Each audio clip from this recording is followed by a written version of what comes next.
Muy buenas. Hoy nos metemos de lleno con uno de los medicamentos más famosos del mundo, ¿verdad? Los antiinflamatorios no esteroideos, los AINES. A ver, desde la aspirina de toda la vida hasta el ibuprofeno, ¿quién no ha tomado uno alguna vez? Pero, ¿sabemos de verdad cómo funcionan? Pues vamos a descubrir juntos esa ciencia que se esconde detrás del alivio. Y para esta explicación vamos a basarnos en un documento clave, el que se ve en pantalla. Agentes antiinflamatorios no esteroideos, AINES.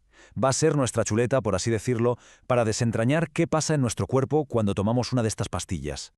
Vale, ¿y cuál es el plan para hoy? Pues mirad, esta es la hoja de ruta. Primero hablaremos del dolor, que, bueno, es algo que todos conocemos. Luego, el meollo de la cuestión, cómo funcionan estos fármacos. Después, conoceremos a la familia al completo, porque hay unos cuantos. Veremos cómo elegir el más adecuado y, súper importante, terminaremos hablando de los riesgos y las precauciones. ¡Vamos a ello! A ver, para empezar, una pregunta. ¿Qué puede tener en común un dolor de cabeza tonto, una fiebre que te deja cao o el dolorazo después de que te saquen una muela? Son cosas muy distintas, ¿no? Pues resulta que la solución para las tres suele venir en la misma caja. Y sí, la respuesta, como ya se pueden imaginar, son los AINES. Bueno, entremos en materia. El dolor. El documento lo define de una forma muy interesante. Es una sensación desagradable, claro, pero ojo, también es un sistema de protección. Es la alarma de nuestro cuerpo diciendo, aquí pasa algo. Y nos pone un ejemplo que, seguro que a más de uno le suena. El dolor de muelas, de esos que te suben por las paredes y te mandan directo al dentista. Y aquí es donde entran en juego los analgésicos. ¿Qué son exactamente? Pues son medicamentos que, y esto es clave, atenúan el dolor. Es decir, atacan el síntoma, pero no curan la causa. Si te duele la muela, te quitan el dolor, pero la caries sigue ahí. Y dentro de este mundo, los AINES son los protagonistas. Sobre todo cuando hay inflamación de por medio. Vale, vamos al lío. A la parte más interesante. ¿Cómo lo hacen? ¿Cuál es la magia? ¿Cómo es posible que una pastilla consiga, digamos, bajarle el volumen al dolor? Pues la respuesta no es magia, es pura bioquímica.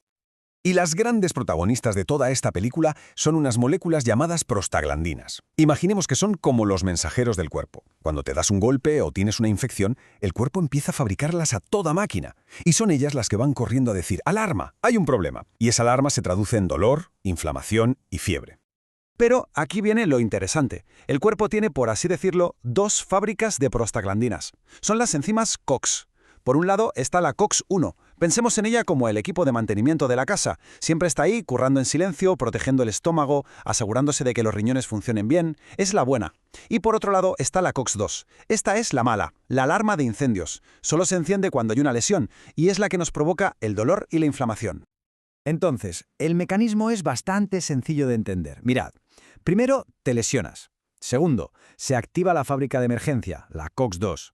Tercero, se empiezan a producir prostaglandinas a tope, esos mensajeros del dolor.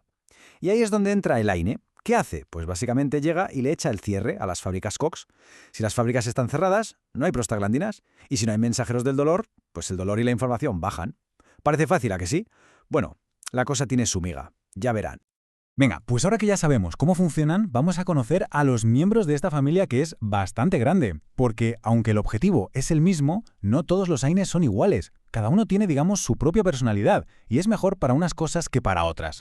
Aquí están los tres pesos pesados, los que conoce todo el mundo. Primero, la aspirina, el ácido acetil salicílico o AAS. La clásica, su superpoder, sobre todo a dosis bajas, es que es antiagregante, o sea, hace la sangre un poco más líquida. Luego tenemos al ibuprofeno, que es como el chico para todo, muy equilibrado, eficaz y en general se tolera bastante bien en el estómago. Y finalmente el paracetamol, que ojo, técnicamente no es un AINE como tal, pero siempre se mete en el mismo saco. Su especialidad es el dolor y la fiebre, pero como antiinflamatorio es bastante flojito, casi nulo.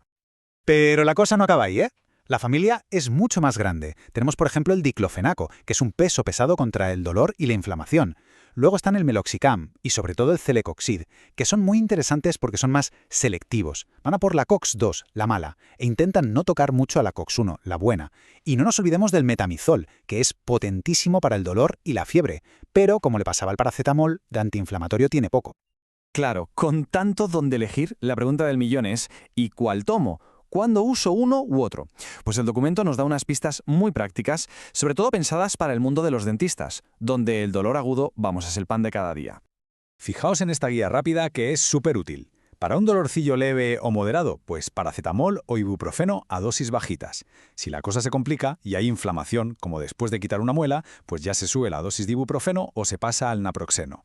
¿Que hay problemas de estómago? Pues el paracetamol es la opción más segura o uno de esos selectivos de la COX-2 que vimos antes. Y atención, un punto importantísimo. Para los niños con virus, como una gripe o varicela, prohibidísimo darles aspirina, por el riesgo del síndrome de Reye, que es algo muy serio.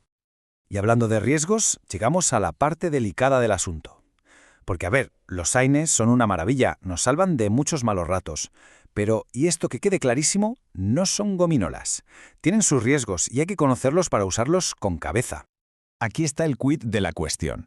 ¿Recordamos las dos fábricas, la COX-1 y la COX-2? Pues el problema es que muchos AINES, al ir a cerrar la fábrica mala, la COX-2, de paso también cierran la buena, la COX-1. ¿Y qué pasa? Pues que el estómago se queda sin su equipo de mantenimiento, sin su protección, y pueden aparecer desde molestias hasta úlceras. También pueden fastidiar al riñón. Y lo más curioso es que los que se diseñaron para ser más respetuosos con el estómago, los que solo atacan a la COX-2, se ha visto que podrían aumentar un poquito el riesgo cardiovascular. Es un equilibrio súper delicado. Esta tabla es para guardársela.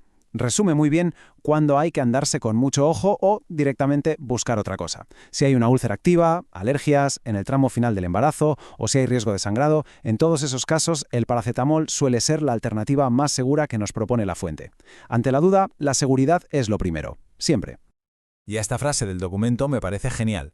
El hecho de que un agente no esté siendo del todo eficaz no implica que no pueda ser lo otro. ¿Qué quiere decir esto? Pues algo fundamental, que cada cuerpo es un mundo. Lo que a una persona le quita el dolor de cabeza en 10 minutos, a otra puede no hacerle casi nada. Por eso, a veces el médico prueba con un AINE y si no va bien, cambia a otro que siendo de la misma familia funciona mucho mejor en ese paciente concreto.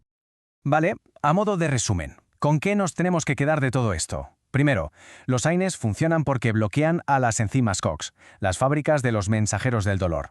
Segundo, la clave de todo es el equilibrio. Hay que intentar bloquear a la COX-2, la mala, pero sin fastidiar mucho a la COX-1, la buena. Tercero, la elección de uno u otro depende del dolor, de si hay inflamación y sobre todo de cada paciente. Y cuarto, siempre hay que pensar en los riesgos, sobre todo para el estómago, el riñón y en el embarazo. Y para terminar, lanzo una pregunta al aire. Viendo que cada persona es un mundo, que el equilibrio entre que algo funcione y que sea seguro es tan complicado, ¿se imaginan un futuro en el que el analgésico no se recete por el dolor que se tiene, sino por el perfil genético de cada cual? ¿Una pastilla para el dolor hecha a medida para cada uno? Ahí queda eso para pensar. Muchísimas gracias por la atención.